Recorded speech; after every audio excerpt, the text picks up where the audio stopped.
India में mutual fund industry का इतिहास इतना पुराना है। लगभग 25,000 करोड़ रुपए का मंथली इनफ्लो आता है। 5 करोड़ से ज्यादा यूनिक म्यूचुअल फंड इन्वेस्टर हैं एंड 44 के आसपास एसेट मैनेजमेंट कंपनी यानी म्यूचुअल फंड तरह की कंपनी है।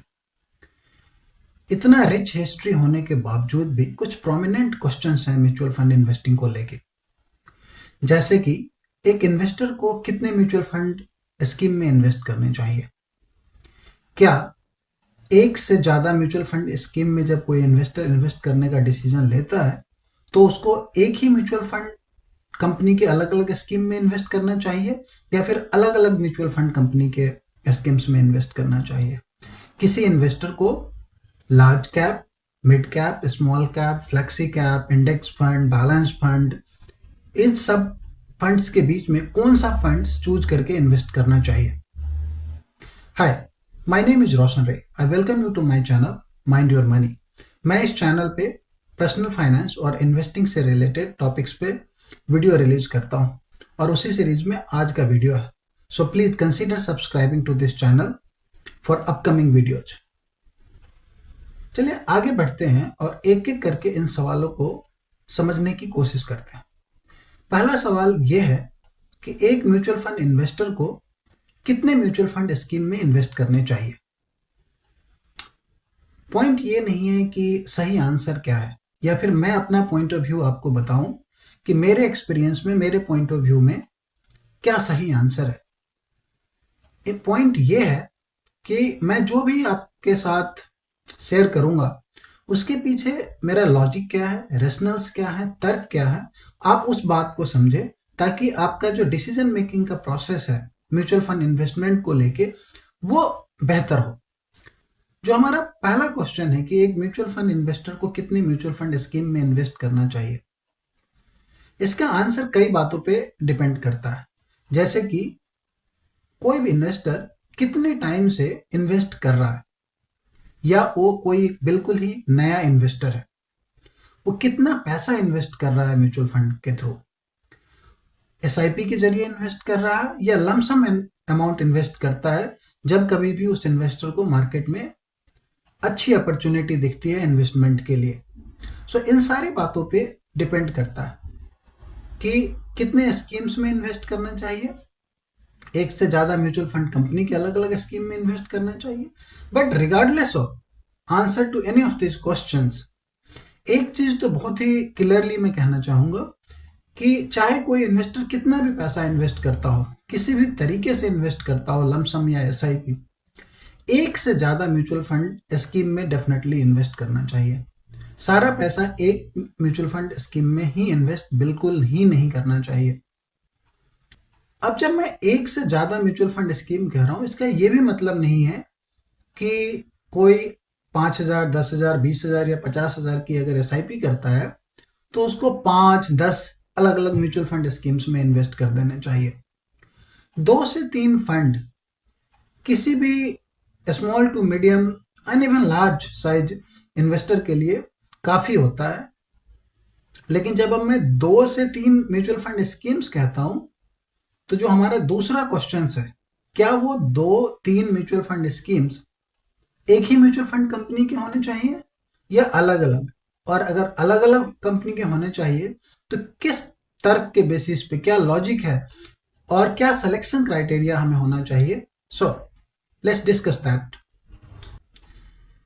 मेरा मानना यह है कि अगर आप 2 अलग स्कीम्स, 3 अलग स्कीम्स में इन्वेस्ट करने का डिसीजन ले चुके हैं तो 2 अलग अलग म्यूचुअल फंड कंपनीज के स्कीम्स में इन्वेस्ट करें। और जब मैं स्कीम्स की बात कर रहा हूं तो for example small cap fund, mid cap fund, large cap fund, flexi cap fund etcetera. और ये लगभग हर एक म्यूचुअल फंड कंपनी के इस तरह के स्कीम्स होते हैं। सो एक बार अगर आपने डिसीजन ले लिया कि आपको 2-3 म्यूचुअल फंड स्कीम्स में इन्वेस्ट करना है, देन आपका नेक्स्ट स्टेप होना चाहिए कि कौन से कंपनी के म्यूचुअल फंड स्कीम्स में इन्वेस्ट करें। तो 2 में तो डेफिनेटली इन्वेस्ट करना चाहिए, 2 अलग अलग कंपनी के स्कीम्स में इन्वेस्ट करना चाहिए। लेकिन क्यों करना चाहिए, ये बड़ा क्वेश्चन है और ये समझना आपके लिए बहुत जरूरी है।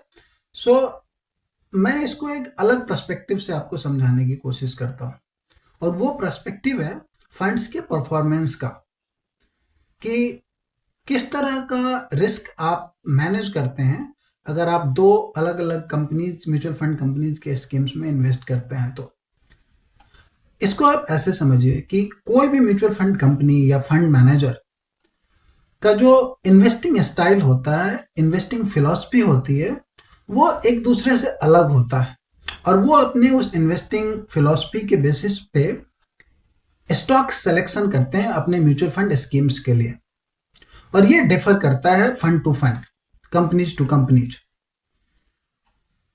आगे हम जो डिस्कस करने जा रहे हैं उससे आपको, जो हमने दो सवाल रेज किए थे कि क्यों एक से ज़्यादा स्कीम्स में इन्वेस्ट करना चाहिए और क्यों एक से ज़्यादा म्यूचुअल फंड कंपनी के स्कीम्स में इन्वेस्ट करना चाहिए, दोनों सवालों का जवाब मिलेगा, उसके पीछे के लॉजिक्स मिलेंगे। आगे हम आपके साथ एग्जाम्पल्स भी शेयर करेंगे, डेटा भी शेयर करेंगे। मान लीजिए कि कोई एक इन्वेस्टर लमसम या फिर एसआईपी एक ही फंड में इन्वेस्टमेंट करता है। उसने साल 2 साल तक इन्वेस्ट किया, और किसी भी रीजन से जिस फंड को, जिस म्यूचुअल फंड कंपनी को उसने चूज किया है, उसका इन्वेस्टिंग स्टाइल उस पीरियड के लिए काम नहीं किया, यानी कि उस इन्वेस्टर का पैसा या तो नहीं बढ़ा या फिर थोड़ा बहुत पैसा कम हो गया। उस केस में अगर वो एक नया इन्वेस्टर है तो उसकी इन्वेस्टिंग साइकोलॉजी कैसे इम्पैक्ट होगी। आप, मैं, टीवी की एडवर्टाइजमेंट चाहे उस इन्वेस्टर को कितना भी ये कह ले कि म्यूचुअल फंड सही है, म्यूचुअल फंड में इन्वेस्ट करने से एफडी से ज़्यादा, अलग दूसरे इन्वेस्टमेंट ऑप्शन से ज़्यादा रिटर्न बनते हैं, लेकिन उस इन्वेस्टर के लिए इस बात को मानना बहुत ही मुश्किल होगा, क्योंकि उसका जो खुद का एक्सपीरियंस रहा इन्वेस्टिंग को लेके, वो बहुत ही सही एक्सपीरियंस नहीं रहा, निगेटिव एक्सपीरियंस रहा। और मैं ये हमेशा मानता हूं कि एक इन्वेस्टर के लिए, खासकर नए इन्वेस्टर के लिए, रिटर्न थोड़ा कम बने वो चलेगा, लेकिन रिटर्न बने ये बहुत जरूरी है, क्योंकि जब उसको रिटर्न बनते हुए दिखता है अपने इन्वेस्टमेंट पे, तो उसका इन्वेस्टिंग को लेके जो नजरिया है वो अलग बनता है, वो पॉजिटिव एक्सपीरियंस मिलता है उस इन्वेस्टर को, और वो इन्वेस्टर इनकरेज्ड होता है फर्दर इन्वेस्टिंग करने के लिए। लेकिन अगर वो रिटर्न नहीं बना शुरुआती साल 2 साल के पीरियड में, तो उसका इन्वेस्टिंग को लेके जो नजरिया है वो सही नहीं बनता। अब आपके साथ हम एक डेटा शेयर करते हैं, रियल डेटा, जिसमें हम flexi cap, small cap, mid cap, 3 अलग कैटेगरी के फंड्स को कंपेयर करेंगे और देखेंगे कि अलग अलग म्यूचुअल फंड स्कीम्स में इन्वेस्ट करने से क्या फायदे मिलते हैं, और सारा पैसा अगर एक ही फंड में इन्वेस्ट कर दिया होता तो उसके क्या नुकसान होते। जो अभी आपको स्क्रीन पे दिख रहा है वो है फ्लेक्सी कैप का एग्जांपल। 3 अलग अलग mutual fund companies, Quant, Invesco and Parag Parikh के फ्लेक्सी कैप का ये डेटा है। आप देखिए, क्वांट ने पिछले 1 साल के इन्वेस्टमेंट पे निगेटिव रिटर्न दिया है, -1%। फ्लेक्सी कैप ने 13.2% का रिटर्न दिया एंड पराग पारिक ने 16.1% का रिटर्न दिया। पॉइंट ये नहीं है कि 13% और 16%, पॉइंट ये है कि अगर किसी इन्वेस्टर ने पिछले 1 साल से इन्वेस्टिंग शुरू की या 1 साल पहले पैसा इन्वेस्ट किया है, आज के डेट में उस इन्वेस्टर का एक्सपीरियंस क्या है, उसको क्या रिटर्न मिल रहा। सिमिलरली आप स्मॉल कैप का एग्जांपल देखिए, सेम क्वांट लगभग 0.75% का रिटर्न है, कोटक स्मॉल कैप 9.95, लगभग 10% का रिटर्न है, एंड इन्वेस्को ने 14.84% का रिटर्न दिया है। आप देख रहे हैं कि जैसे हमने अलग अलग म्यूचुअल फंड कंपनीज के सेम कैटेगरी ऑफ फंड को चूज किया, तो हमें जो रिटर्न्स मिल रहे हैं वो अलग अलग मिल रहे हैं। अगर आप मिड कैप का एग्जांपल ले तो क्वांट के मिड कैप ने -2.36%, एचडीएफसी के मिड कैप ने 11.36% एंड इन्वेस्को के मिड कैप ने 19.98% का रिटर्न दिया। आप ये 3 अलग अलग एग्जांपल में आपने देखा कि अगर कोई इन्वेस्टर अपना सारा पैसा लेट्स से क्वांट के फ्लेक्सी कैप या फिर मिड कैप या फिर स्मॉल कैप में इन्वेस्ट किया होता, या फिर क्वांट के ही flexi cap and mid cap एक ही म्यूचुअल फंड कंपनी के दो अलग अलग स्कीम में इन्वेस्ट किया होता, तो साल भर बाद उस इन्वेस्टर का जो एक्सपीरियंस है वो कुछ ऐसा है कि नहीं, म्यूचुअल फंड इन्वेस्टिंग से पैसा नहीं बना, या फिर मैंने जहां इन्वेस्टमेंट किया वहां से पैसा नहीं बना। वही इन्वेस्टर अगर इसका कॉम्बिनेशन यूज किया होता, आधा पैसा लेट्स से क्वांट के मिड कैप में, आधा पैसा इन्वेस्को के मिड कैप में, या फिर एचडीएफसी के, कोटक के, किसी और भी फंड के सेम कैटेगरी ऑफ फंड में, मिड कैप में या स्मॉल कैप में, जो भी उसने डिसीजन लिया है उसमें अगर इन्वेस्ट किया हुआ होता, तो उसका एक्सपीरियंस बिल्कुल अलग होता। उसको लगता है कि ठीक है, एक म्यूचुअल फंड हाउस ने थोड़े टाइम के लिए, अभी के लिए इन्वेस्टमेंट परफॉर्म नहीं किया है, लेकिन वहीं मेरा एटलीस्ट आधा पैसा या जो दूसरे फंड में मैंने पैसे इन्वेस्ट किए हैं उससे मुझे रिटर्न मिला है। एग्जाम्पल में जो मैंने क्वांट के अलग अलग स्कीम्स का डेटा आपको दिखाया है, जहां पे निगेटिव और नो रिटर्न और फिर माइनर रिटर्न बना है, उसका कहीं ये मतलब नहीं है कि क्वांट का म्यूचुअल फंड या quant mutual fund as a company या उनका फंड सही नहीं है। उसका सिंपल सा मतलब मेरे पर्सपेक्टिव में ये है कि जो investing style quant mutual fund का है वो पिछले एक साल में काम नहीं किया। लेकिन एक नए इन्वेस्टर के लिए इस बात को समझना, एक्सेप्ट करना और अपनी इन्वेस्टिंग को कंटिन्यू रखना ये इजी नहीं है, ये बहुत मुश्किल होता है। मैं अलग अलग इन्वेस्टर से बात करता हूँ जो मेरे सर्कल में हैं, और उनसे जब समझने की कोशिश करता हूँ कि वो किस नज़रिए से इन्वेस्टमेंट को देखते हैं, म्यूचुअल फंड इन्वेस्टमेंट को देखते हैं, तो लगता है कि रिटर्न हमेशा आते रहना, दिखना उनके लिए ज़्यादा इंपॉर्टेंट है कंपेयर टू कि किसी फंड, ये समझ लेना कि किसी फंड ने अभी एक साल में परफॉर्म नहीं किया है, हो सकता है अगले एक साल में वो कवर अप कर ले। मेरा पॉइंट ये है कि अगर फंड्स के परफॉर्मेंस का रिस्क है और उसका सॉल्यूशन भी है, तो किसी इन्वेस्टर को उस सॉल्यूशन को क्यों नहीं यूज करना चाहिए।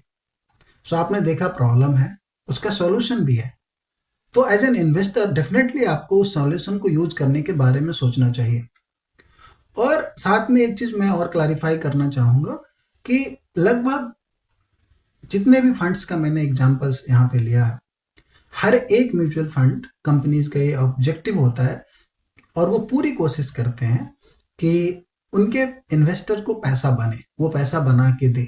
प्रॉब्लम ये होती है कि उनका जो स्टाइल है, सिलेक्शन ऑफ स्टॉक्स है, वो इन अ शॉर्ट टाइम फ्रेम काम नहीं करता।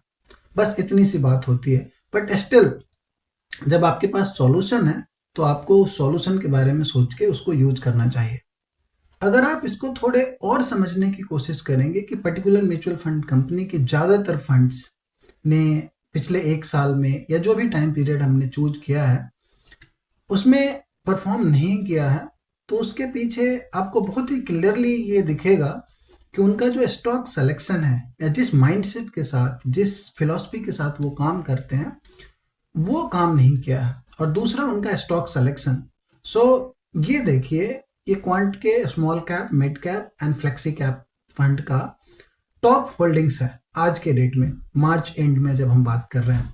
और इसमें आप देखेंगे रिलायंस, उनके तीनों फंड जिसका एग्जांपल मैंने लिया उसमें टॉप होल्डिंग है, 10% प्लस एलोकेशन उन्होंने रिलायंस में किया हुआ है।